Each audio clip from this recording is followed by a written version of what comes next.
Hello guys, ఈరోజు నేను చూపించబోయే వీడియో ఏంటంటే మేమైతే బోనాలకి మా అత్తగారింటికి వెళ్ళామండి. బోనాలు అయిపోయిన తర్వాత అక్కడ నుంచి మా అమ్మ వాళ్ళ ఇంటికి అయితే వచ్చాను. అయితే మా అమ్మ వాళ్ళ ఇంటికి అయితే చాలా కంది చేను చేశారండి. కందికాయ అయితే ఫుల్ అంటే ఫుల్ కాసింది. మేమైతే లాస్ట్ టైం వెళ్ళినప్పుడు జస్ట్ పూత పట్టింది అక్కడక్కడ మామూలుగా కాయలనే కానీ తప్పలే ఉండేది. అంటే అప్పుడు జస్ట్ పూత పడుతుంది. మా కన్నయ్యకి అప్పుడు లాస్ట్ టైం వెళ్ళినప్పుడు అక్కడక్కడ గుడ్లకాయ తెంపించాను, అప్పుడు తిన్నాడు. ఇప్పుడైతే ఫుల్ గుడ్లకాయ ఉందండి. అప్పటికి మా అమ్మ వాళ్ళు 2-3 సార్లు వండుకొని తిన్నారంట కాయల్ని. అసలు కర్రీ వండుకుంటే సూపర్ ఉంటుంది వాటి పెట్టుకొని తింటే. మేమైతే చిన్న ఉన్నప్పుడు అయితే మా అమ్మ వాళ్ళైతే పెరట్లో అయితే ఫుల్ కంది వనం వేసేవాళ్ళు.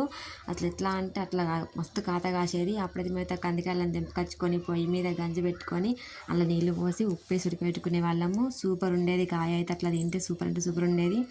మనకి ఇట్లా ఏం ఎరువులు ఏవో వేయకుండా మరీ కందులు వేస్తాం కదండి, మస్తు టేస్ట్ ఉంటుంది కంది కూడా. మనం కందికాయ తిన్నా కూడా సూపర్ ఉంటాయి కందులు. నాకైతే ఫుల్ ఇష్టం అండి ఇట్లా తినడము.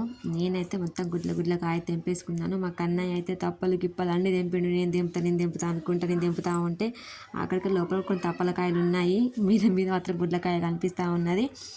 ఇక అది తెంపిన కాయతోనైతే కొన్ని ఒలుచుకున్నాను, కొన్ని అయితేనేమో మామూలుగా తీసుకొచ్చుకున్నాను ఉడకబెట్టుకోవచ్చని. నాకైతే ఫుల్ ఇష్టం అండి ఇట్లా ఆర్గానిక్ అయితే. మనకి ఏ మెరుగులు వేయకుండా మరి కందులు వస్తాయి కానీ టేస్ట్ మాత్రం అద్దరిపోతాయండి, తీయగా ఉంటాయి.